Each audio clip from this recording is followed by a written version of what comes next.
marka adiga inaan waan qabaa idhaahdo of course soo dhammaatay ay bixin malaha konton jir shan toban jir la tumatay inay wax ugu baabiisay ku satay salay caynaya fiir media okay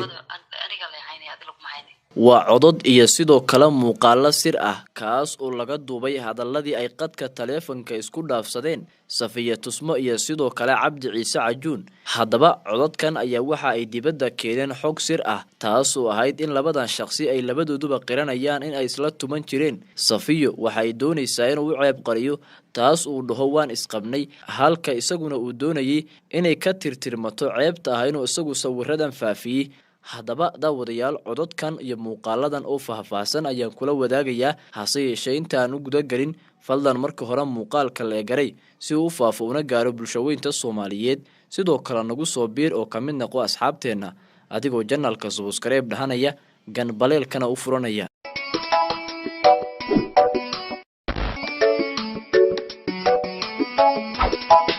haddaba daawadayaal jahawareer badan kadib waraysiga xalay lala yeeshay Cabdi Ciise Cajuun kaas uu ku sheegay gabadhan inuusan isqabin waxa markii ugu horreeyay soo baxaya cod sir ah oo arrintan ku aadan labadan qof oo qadka taleefanka ku sheekaysanaya kuwaas oo soo bandhigaya xogta sirta ay labadan shakhsi ka dhaxaydo. haddaba waa kan iyagoo arrimahaasi ka hadlaya. waaye Safiya ma beentii habla yar sheegana baad na sii saxday marka waaye uu macaan ilaa waxaan ku lahaa anigu ka hadalay gulahayd waan ka hadlaya waxaan hal shaqo ku lahayn baheede haddana walaal hadafkaagii horan baad sii xoojisay uu macaan Safiya. So what do you want me to do marka? Yeah. Maxaan rabtaa inaan sameeyo? adigu sidan maxalkaad u arkaysaa miyaa walaal? bal soo sheeg adigu idan aniga wad la hadashay intaan hadline hadalkaygu inuu sidee noqdaa baad rabtay dee anigu qabis baan ku diray walaal iyo inaynu caynkan iyo maxaynu beenta ku faleynaa waxaan jirin aynu u sheegnaa wala macaan clipkan inayna shaqo ku lahayn waxaynu inagu ognahay waxaan anigu ogahay waxa aanu mid yani inaana shaqo ku lahayn adiguna waad ogeed ilaahay iyo mudisina way ogeed inaad waxa ka hadasho ma ujeedadayno hayde arrimahan kale uu maxayna si dhixgeliyo macaan su'aasha la weydiiyay baan ka jawaabay laakiin adigu waan ku ogahay waad iga faanisay markii hore wada soconayba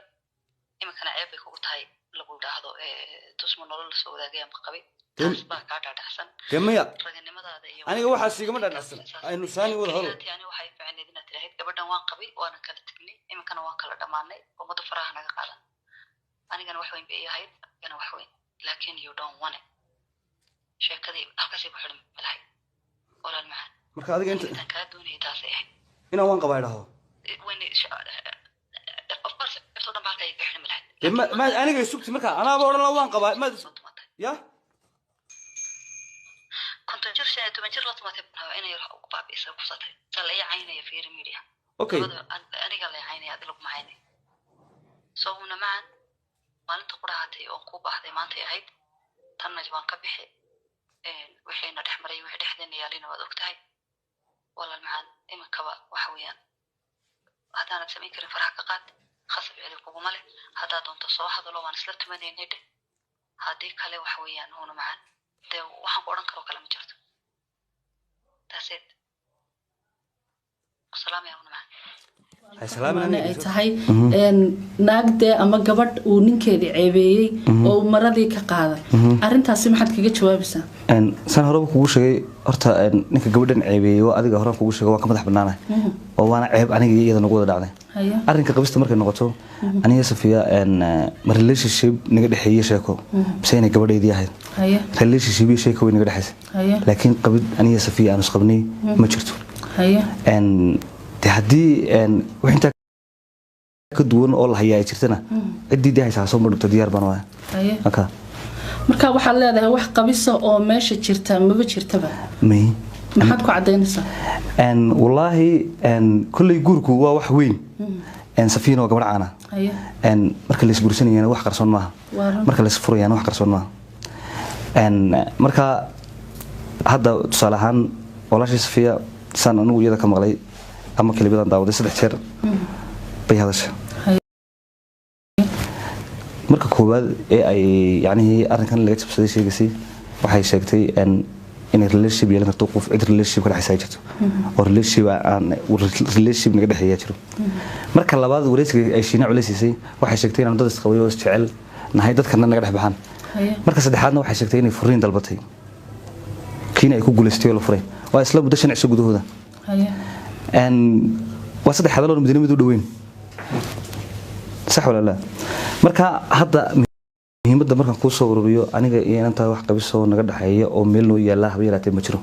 waxagaag waxa jirtay muddadii aad xiriirka lahaydeen adiga iyo Safiya in bulshaduna ay sheegayso iyaduna ay sheegtay in lacag ay jirtay aad ku handaday oo aad tiri hadii aad lacagtaasi bixin weydo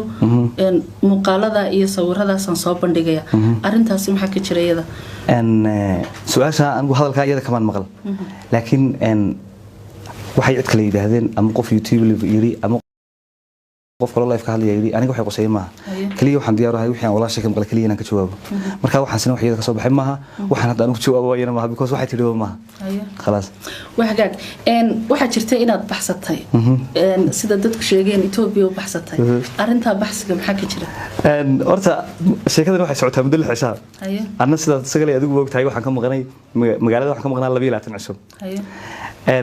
marka falku goortu dhacay iyo goorta lagu tagay horta wax isu dhooba ma yahayn marka wuxuu ma arkaa in hadal meel waayay ee haddaan baxsaday hadda waa inaga soo noqday cidii doonaysa hay timaadada waxagaag waxa jirta lacag $22,000 oo la carabaabay oo dalbatay ma jirta lacagtaas sidaan horeba kugu sheegay aan waxaan kala soo fariistay ma diyaar wahay wixii aan Safiya ka maqlay inaan ka jawaabo taas wali carabkeeda kama hayo ayaa baraha bulshada naga habaarayay oo in badan habaartamay oo ma garanaysaa waxaan horta ilaahay magan ugahay inaan ummadda Soomaaliyeed habaarkeeda aanu qasaarin mid ilaahay ka aqbalo oo noqdo hadaad falkii geysatay hadii marka hadalka waan ku soo wadaayay hadii waxaasi waxaan anigu sameeyay uu yahay ummadda Soomaaliyeed ee 1 milyan ku dhaweey habaartamisay waxaan habeenka caawa jecel in ilaahay ka aqbalo waxaan geystay haduu anigu yahay inaan ilaahay iga harin ummadda Soomaaliyeed habaarkoodaasi igu dhaco hadii kalena cid geysatay uu ku dhaco sideed u aragtaa in bariyahan dambe waxa soo badanaya in gabdhaha la ceebeeyo adigoo kaba midaba deemka eedeysanayaashii inkastoo halkan iska difaacday sideed u aragtaa qof gabadh ah oo waliba ama caan ha noqoto ama yey noqonin in la ceebeeyo ama la handado oo la blackmail gareeyo loogu hanjabo waxaasan ka hayaa iyo waxaasan kugu sameyn doona waxaan arkaa wax aad iyo aad u foolxun وحرانا دقن كإسلام كبحسن دين الإسلام كبحسن دقن كسومالي كبحسن يعني أو واحد لتلمام واحد لقول تلمام كرعان وشريمة لا أنا جوب أنا كحمانة أي تهاي haddaba sida caddabadan shakhsi waxa ay qiranayaan in si sharci darro ay isugu galmoon jireen subxaanallah haddaba waa kan Cabdi Ciise oo afkiisa ka qiraya in aysan isqabin labadooduna ay kala madax bannaan yihiin waraysigii lala yeeshay xalay bal aynu isla daawano isku soo wada duub arrintan ayaa waxa ay daha ka qaadaysaa xog iyo sidoo kale macluumaad muddo dheer qarsanaa haddaba waxyaabaha ka soo kordhay ee shakhsiyaadkan ku aadan waxaan idinla wadaagi doonaa codod iyo sidoo kale muuqaalo sira oo kale oo nagu soo wajahan ha ilaabin inaad janaalka subscribe dhahato gambaleelkana aad u furato mahadsanidin